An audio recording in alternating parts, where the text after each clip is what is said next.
తెలంగాణకు ఆంధ్ర ఉద్యోగులు. ఇది నిజమే. తెలంగాణ రాష్ట్రానికి ఆంధ్ర ఉద్యోగులను తెలంగాణ రాష్ట్రం కేటాయించబోతుంది. అంతర్రాష్ట్ర బదిలీల పేరిట 1943 మంది ఆంధ్ర ఉద్యోగులు తెలంగాణ రాష్ట్రంలో మరి బదిలీకి సిద్ధమైనరు.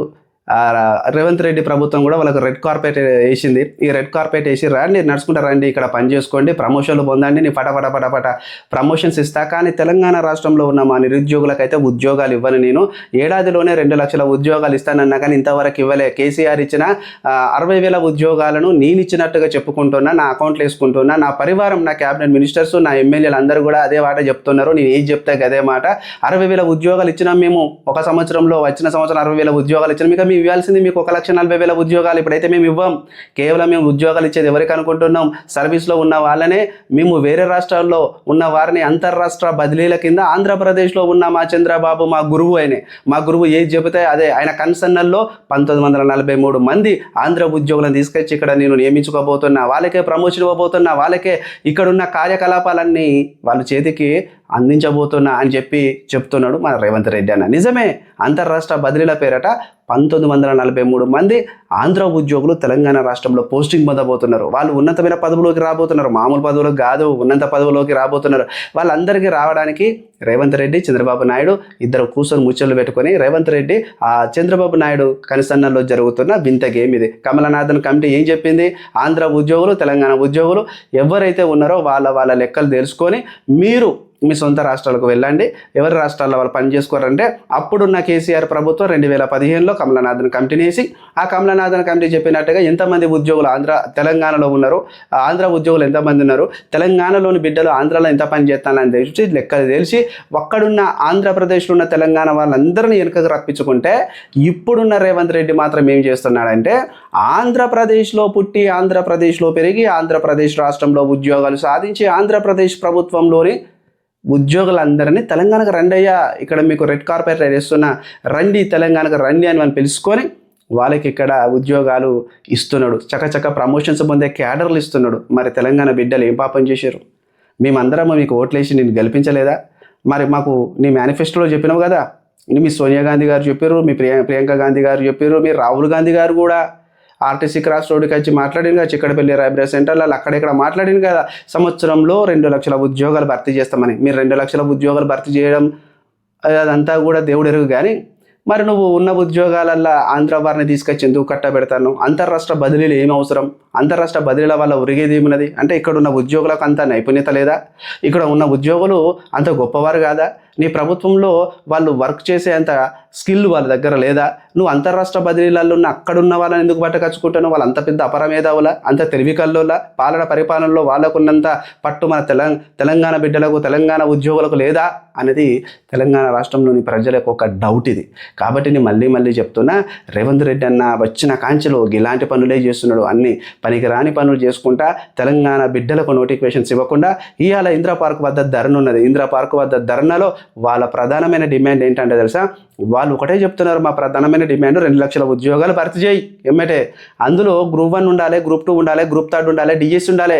మరి డిఎస్ఓలకు కూడా ఒక ప్రధానమైన డిమాండ్ వాళ్ళు పెట్టారు. ఏం పెట్టారంటే తెలంగాణ రాష్ట్రంలో నిర్వహించే డిఎస్సిలో మరి స్కూల్ అసిస్టెంట్ వాళ్ళకు కూడా ఎస్జిటి అవకాశం కల్పించాలి అన్నాడు. ఎస్జిటి అవకాశం కల్పించకపోయి ఉంటే చాలా దారుణంగా ఉంటుందని కూడా వాళ్ళు తీవ్రంగా హెచ్చరిస్తున్నారు. అంటే వాళ్ళ డిమాండ్స్ అన్నిటిని కూడా ఒక కరపత్రం మీద పేర్చుకొని, ఆ కరపత్రం మీద రాసుకొని అలా మీటింగ్ నిర్వహించుకుంటున్నారు.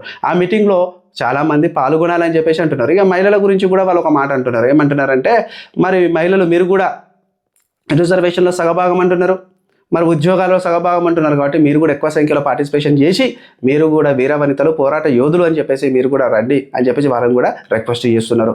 కాబట్టి నేను మళ్ళీ ఏమంటున్నానంటే, ఇక్కడ మన నిరుద్యోగులందరూ కూడా ఉద్యోగాల నోటిఫికేషన్ కోసం సింహగర్జనని ఊరు, నిరుద్యోగ కవాతని ఊరు, ఇలా అందరూ కూడా వాళ్ళకు శక్తి సామర్థ్యాల తగ్గట్టు ప్రభుత్వాన్ని ప్రశ్నించుకుంటూ ముందర సాగుతుంటే, మన రేవంత్ రెడ్డి అన్న పక్క రాష్ట్రం ఉన్న ఆంధ్ర పాలకులందరికీ మీ యొక్క పాలనలో ఉన్న పనిచేస్తున్న ఉద్యోగులందరినీ 1943 మందిని మా రాష్ట్రానికి మేము బదిలీ చేసుకుంటున్నాం.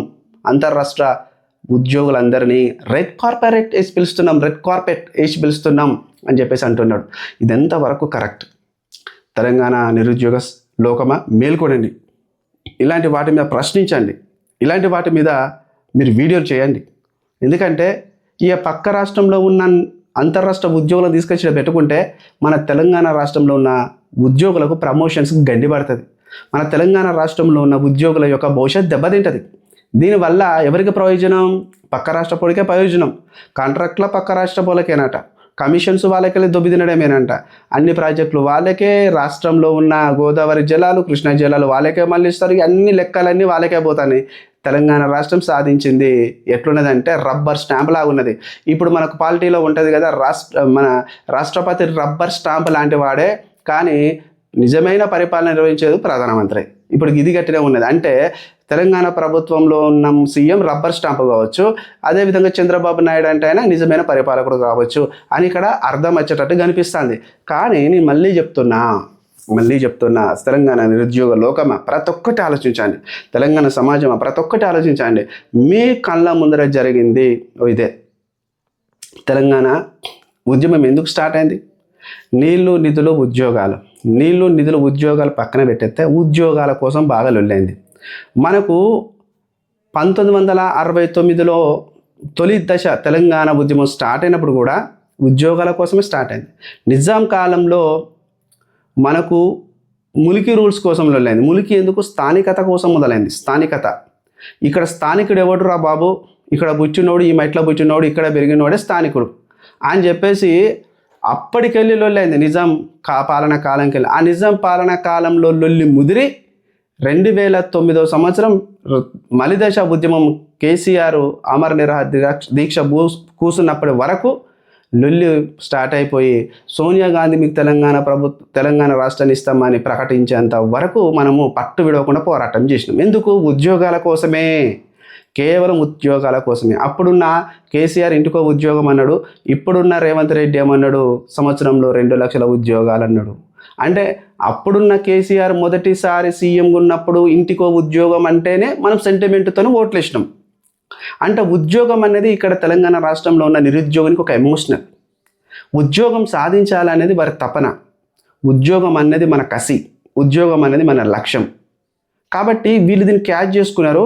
అందుకే మన కేసీఆర్ ఇంటికో ఉద్యోగం అంటే ఫటఫట ఓట్లు వేసినాం, వాళ్ళని గెలిపించడం.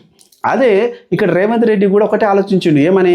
కేసీఆర్ 10 సంవత్సరాల పరిపాలన నిరుద్యోగులకు నోటిఫికేషన్స్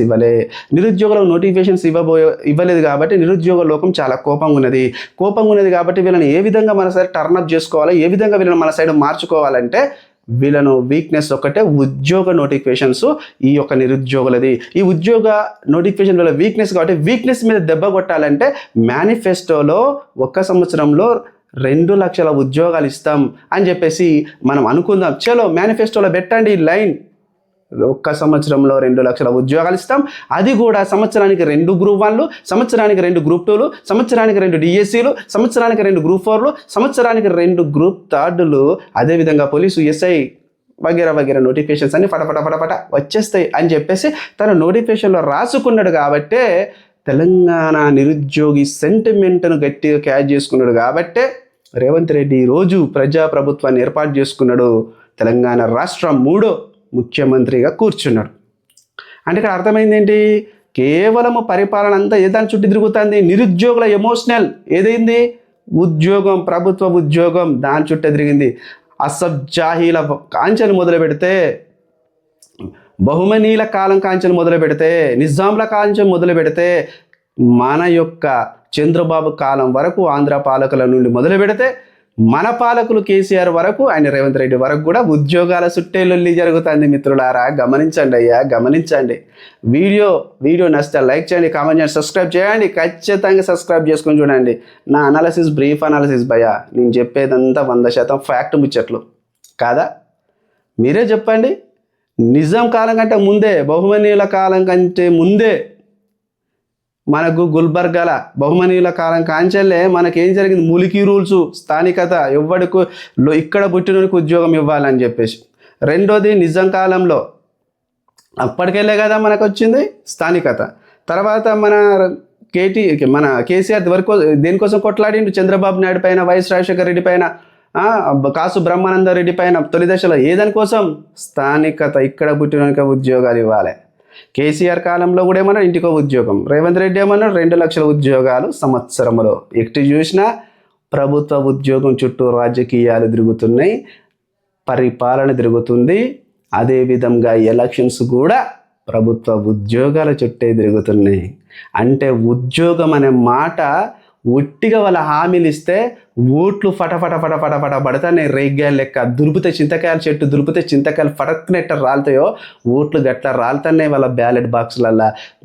మేము ఉద్యోగ నోటిఫికేషన్ ఇస్తామంటే ఫటక్ పోయి గుదుడు వాళ్ళని గెలిపించుడు, సింహాసనం మీద కూర్చుండే తర్వాత మాకు ఉద్యోగాలు ఇవ్వండి అయ్యా అని చెప్పేసి ఇక్కడ మళ్ళీ బ్రిటిష్ పాలన కాలంలో మితవాదులు ఉంటారు కదా, గోపాలకృష్ణ గోకాలే లెక్కపోయి వేడుకోవడం, బ్రతిమాలడం, ప్లీజ్ మాకు నోటిఫికేషన్ ఇవ్వండి సార్, ప్లీజ్ మాకు నోటిఫికేషన్ ఇవ్వండి అని మితవాదుల లెక్క అడుక్కోవడం జరుగుతుంది.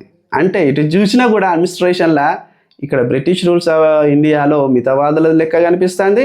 ఇక్కడ మన తెలంగాణ రాష్ట్రము ఏర్పడక ముందు ఉన్నది, మన రాజరిక కాలంలో నిజాం కాలంలో ఉన్నది ఏర్పడుతుంది.